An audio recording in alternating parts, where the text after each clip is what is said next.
Perfect. Okay, so Luciano, you've been teaching for a long time. You started teaching at Art Center Europe from 91 to 94.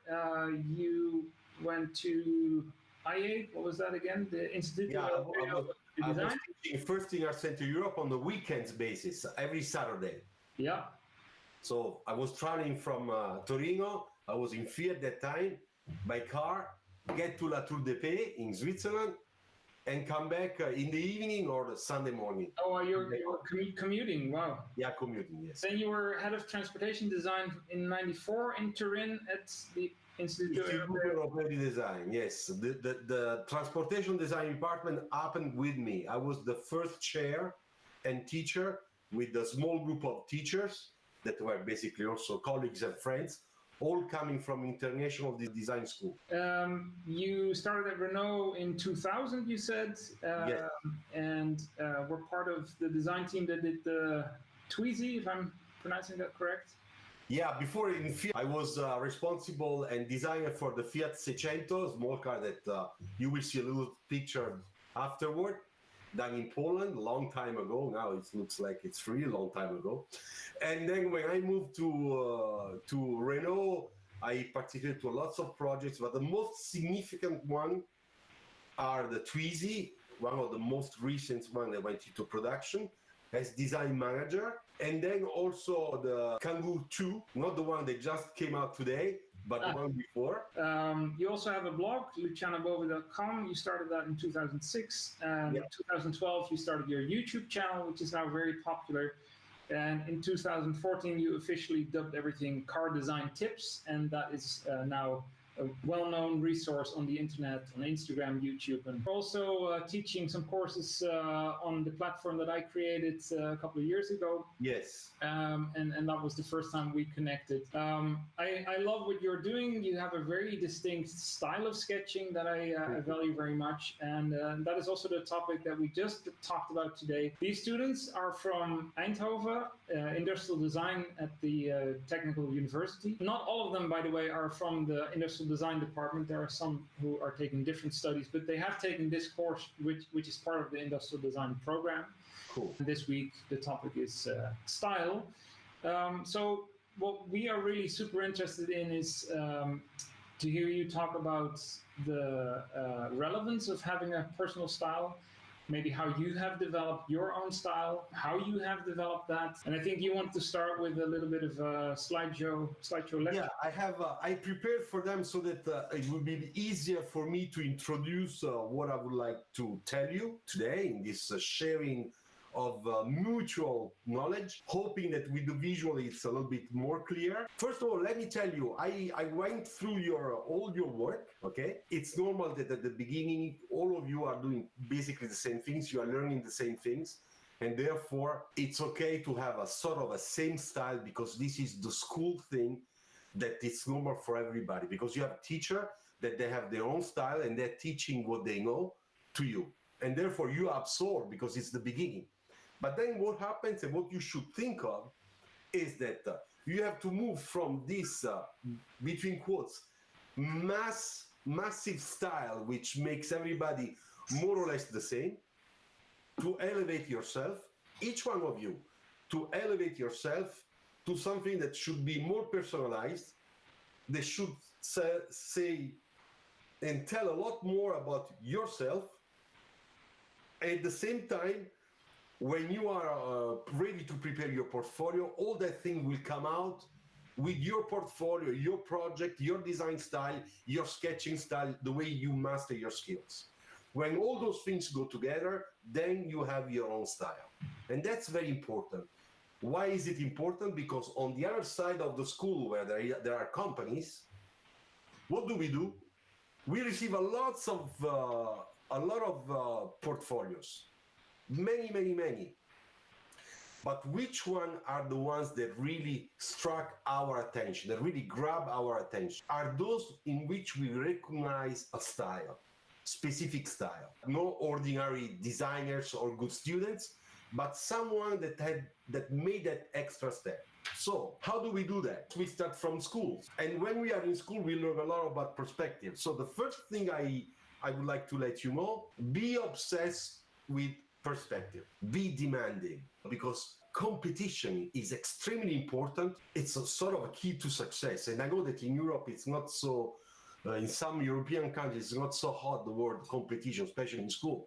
But it's all about competition. Another thing that is very important is when we draw with markers, or it's simple with the black pencil, the theory of reflections, which I know that Martijn is teaching super well, much better than me. If you don't apply the right light source, the right cast shadow, the right tone value, and you can have a red, which is number 5, and you can have a red that is number 7. And if you don't have a red number 7, you can use your number 5 and then mix it afterward with the cool gray number 5.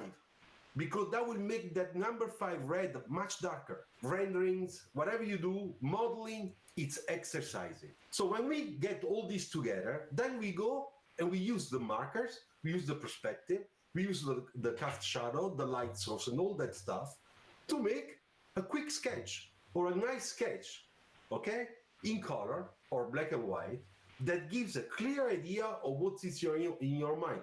You can see here we have 3 markers that have been used several times to create that gradient, that shading, that makes it that smoothness that we need to show the form and the volume. There is also another thing very important, line quality, because you cannot do all this if you don't acquire good line quality. And line quality, what is it really? A lot of people say line weight and line quality. To me, they are more or less the same thing. The most important thing we understand is that when you make a drawing like this one, where you don't have line quality, you have a flat graphic lines. But when you have a line quality like this one, it goes from really dark, a little thicker, and then it fades out, and then gets again in this area where the shape is changing. Same thing in this area, same thing here, same thing here, look. Same thing in the back. Every time there is a form change, a volume change, therefore there is a shadow, because the line is describing a volume, a shape. Therefore, those lines with the good line quality and line weight, they become three-dimensional lines. So this is an illustration, very quick illustration. It took me less than an hour, but there too you can see my style, which is a cross-etching ink style, and then the composition and all the way I treat the lines from the very thin lines like these ones, those ones. They're very, very far. Therefore, they have to be very, very, very light. You have to perceive that there is a line. But when you come closer, you see, look at the detailing that I get when the object is coming closer to you. That's to create depth. We can use all those things that I told you also in architecture. Here I was having fun, to be honest. I remember when I was in school, I had an architecture class when I was in Berkeley. And there I learned a little bit better the chiaroscuro, to work with black and white, with the lights and the shading, with the H2 pencil and other type of graphite pencils. And in America, they do a lot of this stuff, especially at that time. Today, there is a lot of computer, but at that time, all those beautiful houses, projects that architects used to do, like Lloyd Wright, for example, they are all sketched with a simple pencil. But when you see it, you say, wow, it's a work of art. It's a piece of art. There again, there is perspective. There is a focal point. There is a composition on page. So everything has been placed on that page to make sure that if you see it in 3 seconds, you feel like you want to watch it again. And then, of course, we come to car design, which is more my specialty because I'm not a product designer. We start again from the basics, from foundations, okay? The basic shape. So we start from perspective. As you can see, when I teach perspective, I always put all the most important information, like the reflection, the perspective, the cast shadow, the basics. And then it becomes this one, because this one generated this little sketch. I used the classical art center technique with which I am in love, and a little bit of chalk, some markers, use the marker, the same marker twice. A lot of people say, but how do you do that the marker doesn't bleed with you? There are several answers. So when you start with markers, even if you buy Copics, which are probably the most expensive, chances are your markers will bleed. It's very simple. you still don't have the sensibility in your arm, in your hand, to apply the right pressure. And also speed. And Martin can tell you that. Because if you waste too much time, like you want to paint on paper, which is exactly what you don't have to do with markers, then you give time to the color to bleed on the paper. And I learned this by myself after a long time of bleeding markers on white paper. When you get confidence, your marker will not bleed anymore. Marker, chromes, and reflections. You can see on the right, this is a 2.5 hours YouTube live, with which I wanted to show glossy paint and metallic paint. And the main difference is that here I kill the reflection, metallic, and here I give value to the reflections. So high contrast, the biggest contrast I can get. All the reflections are killed by the blue, by the color of the paint. Even if the reflections are always there, because it's always a cylinder reflecting what's in front of it. So you have to think about those things. Because when you sketch, if you don't think about that, you don't know what you are really doing with your reflections. This is a very light sketch, very simple sketch, 10 minutes. Look at the line quality. Look also the way I did the side view. The side view is a perspective. It's a 1-point perspective. Look at proportions. The highest point is here. In this sketch here, I am showing to the student that he was making a car that had this point right in the center. So he had a very static design. Not interesting. We want to show something that is dynamic. Prismacolor blue, Indigo blue, side view sketch. You can see that I always think about light source, the quality of the lines, the quality of the shading, where I need to be a little bit darker, how I have to be a little bit lighter, where my lights is hitting, like here too. You know, this is in shadow. This is a different approach. You know, here I was trying to be artistic. So chalk, 4 layers of chalk, spray fixative, cotton pads, baby powder. So that's one thing that people don't know. If you don't use this one to mix with the chalk, you cannot get that result. Now, if you want to see me doing that, there are several YouTube videos which I made full session about this. This one is the same thing, but this one is a little bit more complicated. This is almost a rendering. Because people were asking me, you do always gray cars. Can you do a red Ferrari? Okay, it's not a Ferrari, but it's a sports car. And I made those shapes to show that the effect of nice fenders, you know, that is a very muscle car on which during Californian sunset, you know, in Malibu, the red car will take all those beautiful colors that we see in the pictures. And the mistake that a lot of people do is, oh, well, I have a red marker.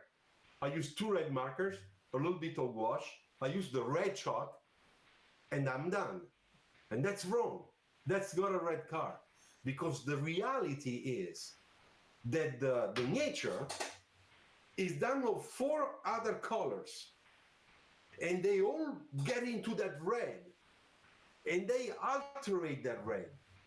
And they make the beauty of that red. We make illustrations, we sketch, and we have to put that type of thing into our drawings. And how do? We use blue, indigo blue, violet, red, orange, yellow. You see? And we mix those also on the side. And here there is a little bit of orange marker here.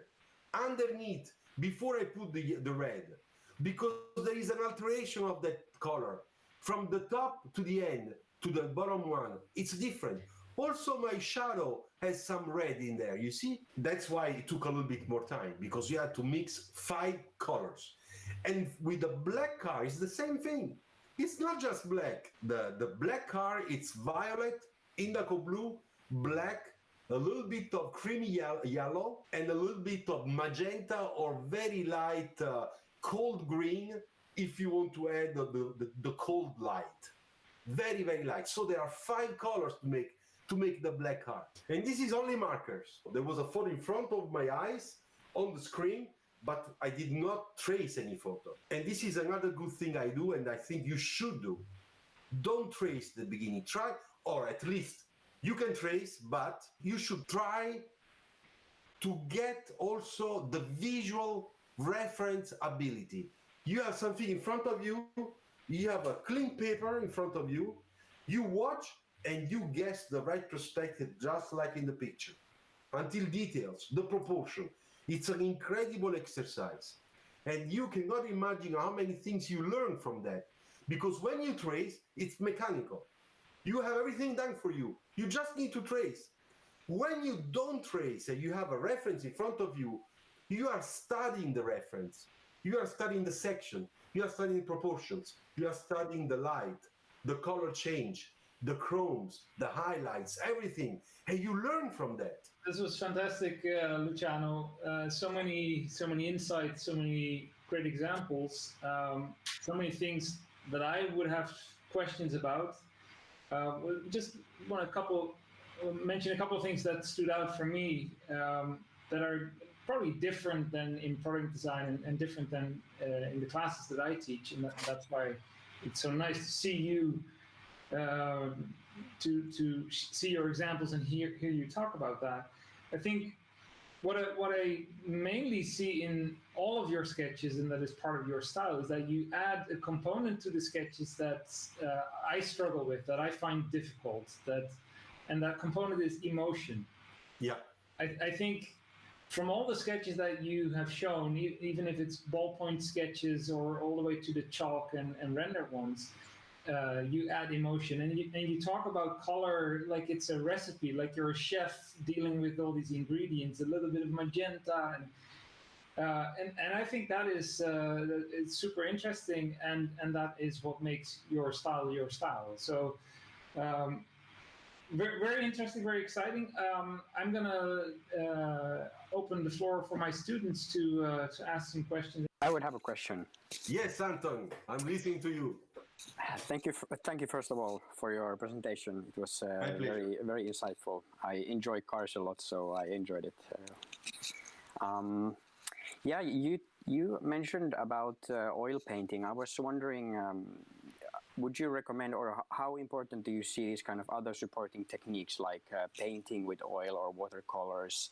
Is it helping a lot in developing your sketching skills, or do you use it a lot? When I was a kid, I started painting. You know, I did not do beautiful stuff, but it was a passion, and that one led me to learn at the age of 15, 16 years old to do some stuff that, you know, of course, your uncle, the neighbor, and I started making for a lot of people. At Christmas, I would make little things, you know, like that. And I would paint. Now, if you go on society6.com, some of my paintings are there. You can print them on canvas. Some I sell, but that's a painting style. Then I learned at Art Center all those techniques, and the emotional thing, you know. And I understood that the emotional thing was already inside of me. The tool that the school gave me helped me out to take that out of me, and then invaded basically everything I do with colors. So even when I play music, there must be a moment where I don't care if the note is not perfect, but it's creating emotions. Therefore, I keep it that way, you know. So this is an important thing that ties everything together. It's true that today, when I paint, I take a lot of the things I learned in school, where I did paintings for school, like the photorealism, the reflections done in 35 hours of acrylic paint, of a Porsche, you know, with all the reflection, everything. When you look from far, it looks like a photo. You say, nice photo. You say, no, it's a painting. And that was just to learn all the tone values of real colors during a daylight day, you know. And that thing taught me what it means, the hot spot, the warm and cool light, why we use it, the proportion, the perspective, you know, the composition on page, the how to make a proportion extreme. When I paint, I think now that way. So now my painting are the one that are getting the best out of all this, and not vice versa. Okay, thank you very much. I also have a question. Yes. You said that you spent quite some time, like more than an hour on a drawing, and you added quite some details also in color. So I wondered, when do you know when your sketch is finished? That's a very good question, because usually designers, but I think also students, they never know when to stop. And when they start not stopping, that's when they mess out completely their work.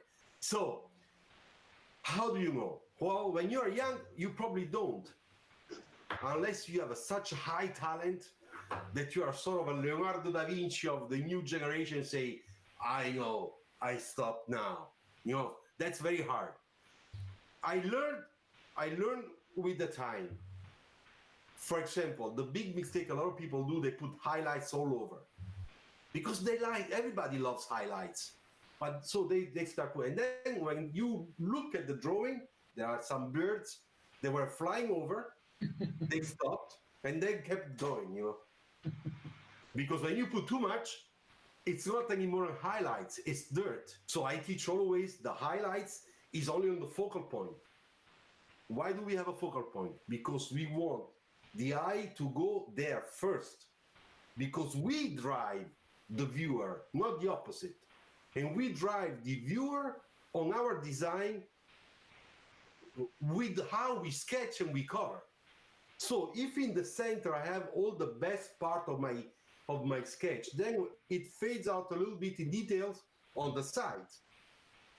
You know, when this happens, it's normal. Everybody are gonna look the way it's more precise, more sparkling, you know. So we have to learn what does it mean for us to look every stage, every step of what we are doing, and then go there and say, I stop for 5 minutes, I do something else, and I come back and watch it. So you have to take a moment where you say, let's do it step by step. Nobody's running after me. And then the way you take those steps, you do markers, all the marker. You check all the marker. Then you decide, according to your focal point, if you have enough contrast between what is more interesting and what has to fade out. If you think it's okay, no more marker, stop it. Then you go with the highlights, so with the, I use my pencil, you know, to clean up the lines after the marker, because you can erase the bleeding of the marker. That's another trick. So you go back and you do the line quality again, and you fix where maybe there is some bleeding. So after that, that's another step. You watch, and maybe you add a little bit of extra shading because you know that you see that the values, there is something that is not quite correct. Then you put the highlights. When you put the highlights, you put it only in your focal point, you know, only in that area where your eyes go there.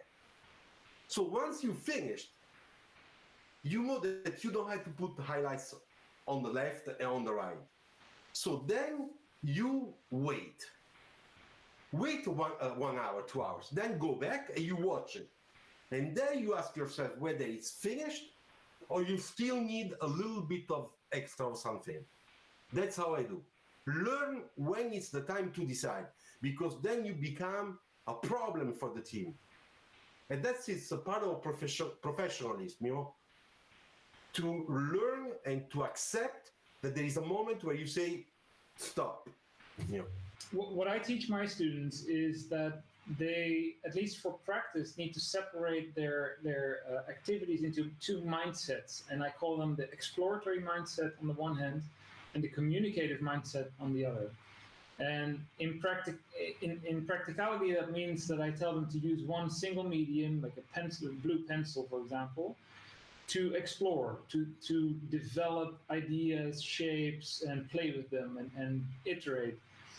And then when you've done that, when you've created 4 or 5 pages of designs, you have a good chunk that you can reflect on, then you go back in with your markers and you add the contrast and you start selling the ideas and do the storytelling.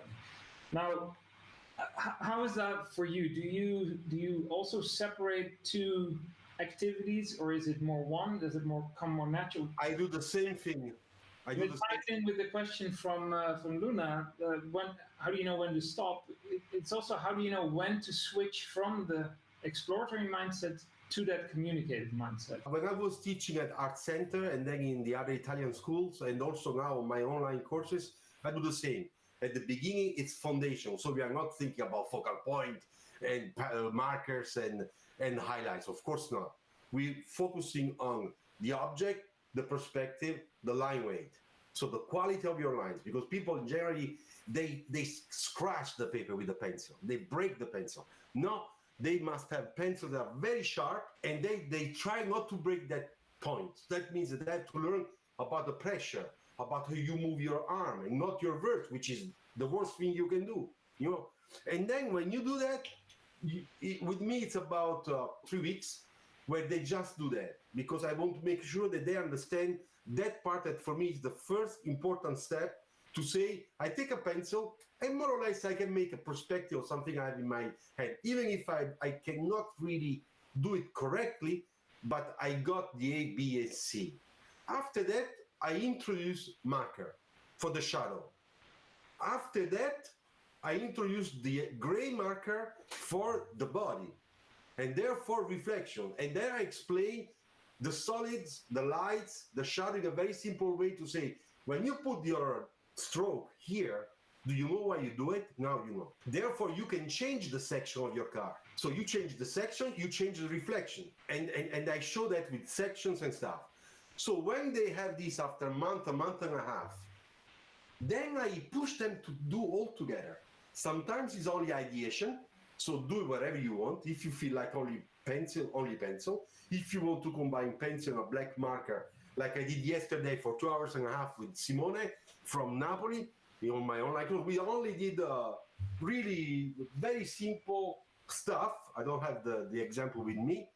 Very simple stuff, just a black line work and a black marker for the shadow. Only that, because we were thinking about proportion, the 1 point perspective, and the design. So its creativity was the best way to see and criticize what he was doing. And we did this for 2 hours and a half. And I asked him to trace 7 times. So it's the exercise and those steps. Then you arrive to a moment where you put all together. When you master that, you kind of feel a kind of more secure, more safe, you know? And it's, you're right about the confidence. Like you need to practice all of these things individually to build that confidence. Because like you said, if you spend 1.5 hours on a sketch and you mess it up because you don't know what you're doing with the details, with the highlights. I was saying, like, is there any way we can find the people you were referring today to, like, somewhere, you know, even, I don't know if it was anywhere in the presentation, but even like the, maybe your Instagram profile and the... But I'll see if I can gather some links for you and share it. Yeah. I think that you should always watch Sidmid stuff, even if it's retro-futurism, but I think it's important, at least to know, okay? At least to know. To watch, to see his work in color, in black and white. Then you can follow also, for the way he sketches, and also using Photoshop, Fabio Ferrante. Martin, probably you know him? No. I will write it in the chat. I will write he's on Instagram. And he's also somebody that I spotted a long time ago, and now he's very successful. Fabio Ferrante. Another guy that is very good is Michele Leonello, who is a very good friend of mine. Another one that is very good is Leandro Trovati. He's Brazilian. Okay, the guy that the figure drawing is Yoshi 0, 1, 2, 3, 4, 5. Check this guy. This guy is a master, maestro. He's really incredible. I have a question on yes, like your routine. Do you warm up for sketching? How often do you practice? Do you start with just drawing ellipses or lines, like that sort of stuff? Can you tell something about it? Yeah, the ellipses, the lines, and the warm-up exercise with the circle is something I ask my students to do. I don't do that anymore, not for myself. It comes automatic that I have the right gesture. But one thing important, sketchbook, you know, your sketchbook has to be, no, you have to, so this is done with a pen and a marker. Sketchbook. Okay. And this with no reference, I was just sketching. Like this one, for example. Just pen, a little bit of white wash. Yeah, Luciano, we just had earlier on a question or discussion about looking at other people's work on Instagram and how that can be like demotivating in a way. And I said, I replied and I said, well, it's the way you look at it and the way what you do with it is what makes it either motivating or demotivating. And so the way I treat it, and I'm curious about your take, but I think it's very similar, is that you get inspired. You draw inspiration from what you see, and then you say, I'm gonna try and do that or do something similar. Is that correct? Yeah, there are two things that are very important. Please go and check my video, which is called Design Talk, Be Competitive. Okay, that's the title. When you have time, it's a little bit long, you can skip it eventually, but it's a combination of two things. The inspiration, and if you are doing this job, if you're in school because you have been inspired to become a designer, or doctors, but you don't get inspired to become a post office, I don't know, clerk, you know, employee. Probably that guy or that girl is working over there because that was the only choice and the only opportunity got, you know, to do that job. But who's doing particular type of niche jobs or professions? It's because they are motivated from the inside. It's an inner thing comes out. So that's the most important thing. But there's another one, which is competitiveness. Be competitive. How much do you really want that to be? I mean, do you really want to be the future next excellent industrial designer? I don't want to say the top, but a very good industrial designer that you can open your own firm and just have clients, or maybe picked up by Sony or startup and well paid because in the average you stand out and therefore they take you because you are good. Then be demanding with yourself, push yourself. Because those guys, how good they are, I will never be like that. It's depressing. Forget it. Just go to the post office. I mean, go do something else. But if you are there now, if you're connected here, you cannot think like that. You can't. It's forbidden. You have to push yourself. I watched a couple of talks. I was at actually a lecture from your boss, Laurens van den Akker. Yeah. And I remember him talking about the design process at Renault and at other companies that he worked at in the transportation design business. And I noticed that even within the company, within the design team, competition is used as a way to get the best out of the individual designers. Yes. Looking at that from an industrial design point of view, where I worked at various design firms, it is much more of a collaborative spirit. So at least the place where I worked, the designers worked together and they took each other's sketches and they complemented the work of the others. And then in the end, it was more like a team result than that. It wasn't like, oh, my sketch didn't get picked or his sketch got picked. But it's more like that in the transportation design, isn't it? Yes, transportation design, I would say that is the field where we put the whole, how can I say, there is a view on the profession different from industrial design. Many people say, I'm an industrial designer, I'm passionate about cars, I want to be a car designer. And it's difficult for an industrial designer to become a real damn good car designer, unless he was in industrial design because he could not afford to go to a car design school.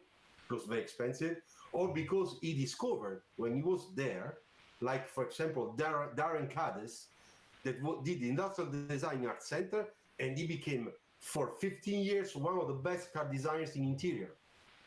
And then he went back to industrial design. Today he's VP design of Plantronics in California, in San Jose, you know, and still sketching.